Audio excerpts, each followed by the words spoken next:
दूसरे दिन का खंड, सती का आत्मत्याग, दक्ष यज्ञ और काल भैरव का प्रकोप। नमस्कार भक्तों, आपका स्वागत है ओम कथे में। आज मैं आपको सुनाने जा रहा हूं एक ऐसी कथा जो अपमान, क्रोध और दैवी प्रतिकार की मिसाल है। ये कहानी है सती के आत्मत्याग, दक्ष के अहंकार और काल भैरव के प्रकोप की।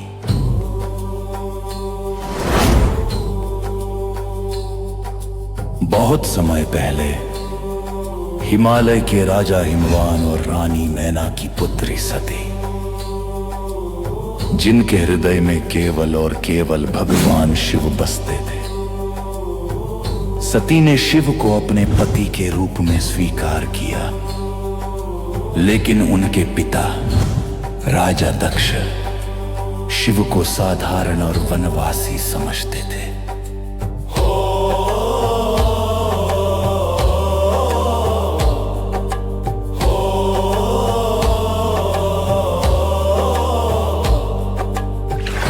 दक्ष ने एक भव्य यज्ञ का आयोजन किया, सब देवताओं को बुलाया, सभी ऋषियों को बुलाया, लेकिन भगवान शिव और सती, इनका नाम तक निमंत्रण पत्र में नहीं था।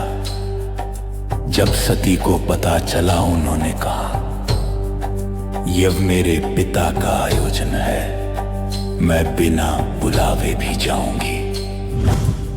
शिव ने चेतावनी दी, जहां अपमान हो वहां जाना विनाश को बुलाना है।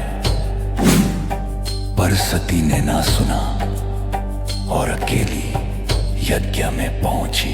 यज्ञ स्थल पर ना स्वागत ना सम्मान,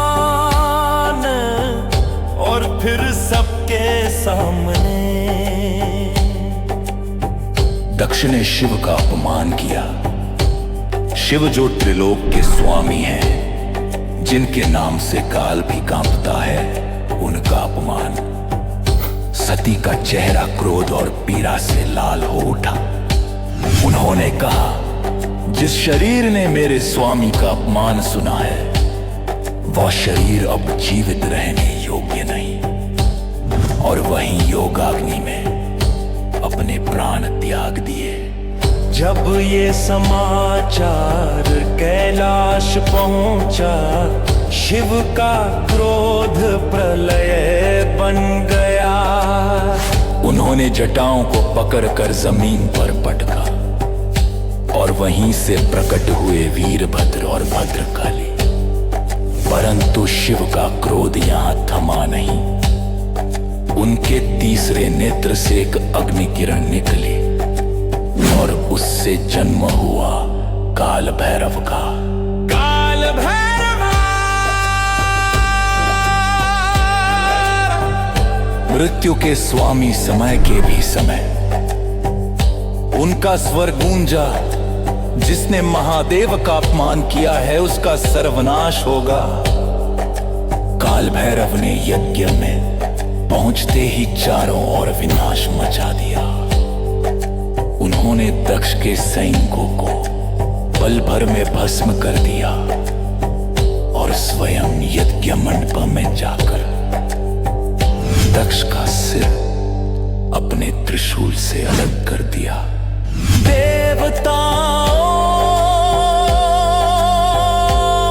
और ऋषियों के विनय के बाद शिव का क्रोध शांत हुआ। उन्होंने दक्ष को जीवन दान दिया, लेकिन उसका सिर बकरे का लगा दिया, ताकि सदा याद रहे कि अहंकार का अंत विनाश है।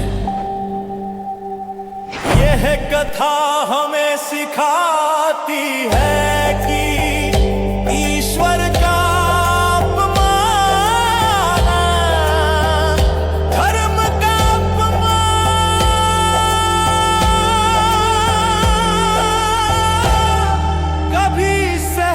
नहीं की आता।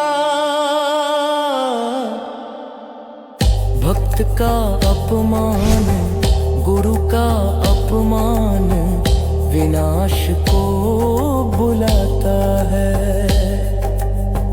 और जब महादेव के क्रोध में काल भैरव उतरते हैं तब सायंकाल भी बच नहीं पाता। अगर आपको यह कथा सुनकर महादेव के क्रोध की शक्ति का अनुभव हुआ हो तो ओम कथाये को सब्सक्राइब करें।